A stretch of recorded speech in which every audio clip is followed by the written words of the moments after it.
An balima wo ani ɲakuma Maliya Actu kibaru kɛnɛ kan. Bi kibaruya m'an bolo ka da kulo kan o de ka fɔ kunungo septembre kalo tile 23 kɔnɔna la. An ka jamana finitigi dɔw n'o ye polisiw ye olu ye sɛbɛn bila min na u bɛ k'a fɔ ko septembre kalo tile 27 nata k'olu bɛna taa tagama ba la.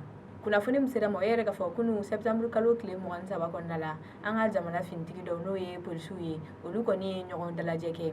A yirala k'a fɔ ko fɛn min y'u ka lafasali tɔnw ye n'an b'a fɔ o ma ko syndicat o 7 bɛɛ kɔni farala ɲɔgɔn kan ni ka bɛn kelen ma. U ka bɛnkan yɛrɛ kɔni ma sɔrɔ dɔwɛrɛ fɛ fɛn min ye ɲono commissaire ye o kɔni ka fagali ko de don. O de ye sababuya la sa u y'a yira k'olu bɛ plainte déposer n'o ye weleli sɛbɛn ye kiiribulon na député Araba Dunbiya kama k'o tɛmɛni kɔ ka bɔ yen ko fɛn min ye ɲono maire ye ani office du Niger o ni radio damadamani n'olu kɔni bɛ ɲono yɛrɛ sigida kɔnɔna la i n'a fɔ radio Sahel ani radio Kayira k'olu bɛ plainte déposer olu kama ko sabula olu ka yetaw la kɔni ni mɔgɔ kofɔlen ninnu de kɔni kɛlen don ka dugulamɔgɔw ŋayaki ka kɛ polisiw kan. O t'a bannen dɛ u ka kumaw la fana u y'a yira k'a fɔ ko septembre kalo tile 27 n'o bɛ bɛn jumadon ma k'olu bɛna taa tagama ba la. U y'a yira k'a fɔ ko nin tagama in k'o bɛna kɛ nisɔngoya yira ye k'a yira k'a fɔ ko u tɔɲɔgɔn kɔni sara k'a digir'u la kosɛbɛ. O de ye sababuya la nin tagama in kɔni bɛna taa polisiw ka dagayɔrɔba la n'o y'u ka direction générale ye ka b'o la ni ka taa ministère de la sécurité la ka taa ko kun kɔni cɛ primature la sa n'o ye premier ministre ka dagayɔrɔ ye.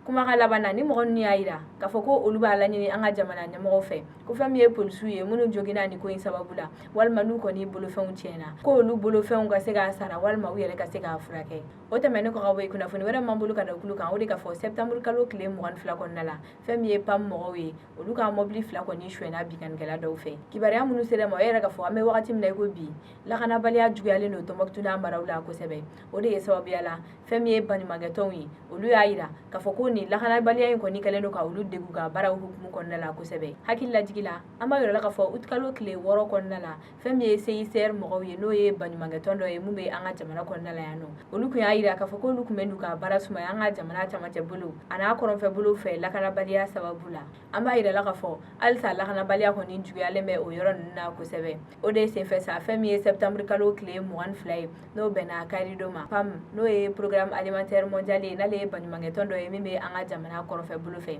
A yirala k'a fɔ olu ka mobili 2 kɔni suɲɛna binganikɛla dɔw fɛ. Kunnafoniw y'a yira k'a fɔ ko nin t'a siɲɛ fɔlɔ ye nin wale in kɔni ka ɲɛsin nin mɔgɔ kofɔlen ninnu ma.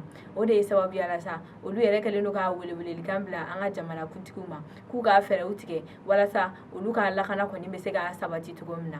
Halisa an bɛ to an ka jamana kɔrɔnfɛ bolo fɛ fɛn min ye Croix Rouge malienne ye n'o ye baɲumankɛ tɔn dɔ ye u y'a yira k'a fɔ k'olu ka juillet kalo baara hukumu kɔnɔna la k'olu kɛra sababu ye ka balo kɔni lase mɔgɔ 3,222 de kɔni ma. A ma dogo mɔgɔ si la k'a fɔ an ka jamana kɔrɔnfɛ bolo kɔni ɲagaminen bɛ kosɛbɛ nin wagati in na. O de ye senfɛ sa mɔgɔ dɔw kɔni jagoyara ni ka b'u ka so kɛlɛ sababu la ni k'u ɲɛsin yɔrɔ wɛrɛw ma mɔgɔw kɔni bɛ lakana sɔrɔ yɔrɔ minnu na.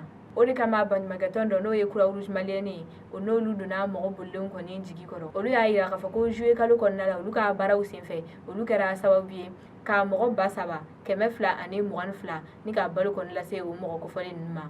A yirala fana k'a fɔ ko fɛn min ye du ye minnu bɛ don mɔgɔ bolilen ninnu kɔni jigi kɔrɔ u kɛra sababu ye ka o du 116 de kɔni dɛmɛ. Ni mɔgɔ kofɔlen ninnu ka dɛmɛw yɛrɛ kɔni bɛ tali kɛ dumuni ji tulu ani fɛn wɛrɛ camanw. Fɛn min ye ni mɔgɔ bolilen ninnu yɛrɛ kɔni ye olu y'a yira k'a fɔ ko baɲumankɛ tɔn ninnu ka walew kɔni bɛ ka olu dɛmɛ kosɛbɛ. Ko nka o bɛɛ n'a ta o ta an bɛ wagati min na i ko bi ko gɛlɛya damadɔ kɔni bɛ olu kan. O de ye sababuya la sa u kɛlen don ka welewelekan bila an ka jamana ɲɛmɔgɔw ani mɔgɔ o mɔgɔ n'i y'a dɔn k'i bɛ se ka don u kɔni jigi kɔrɔ k'i ka k'i seko n'i damayira la.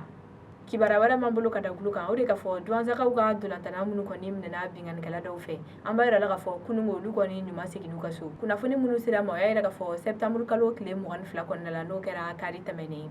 A yirala k'a fɔ duwansakaw ka senna dolantana dɔw n'olu tun bɛ ka bɔ Tɔnbɔkutu ni k'i kunda duwanza yɛrɛ kan ko binganikɛla dɔw kɔni kun y'olu minɛ. Ala barika la kunnafoniw sera ma bi k'a yira k'a fɔ ko nin dolantana ninnu kɔni ɲuman seginn'u ka so wa ko mɔgɔ kɔni t'u la mun joginna walima mun kɔni nin tora nin ko in dafɛ. An bɛ yɔrɔ min na i ko bi ni bingani kun kɔni m'a dɔn fɔlɔ wa mɔgɔ minnu kɛra sababu ye k'a kɛ fana olu fana ma dɔn.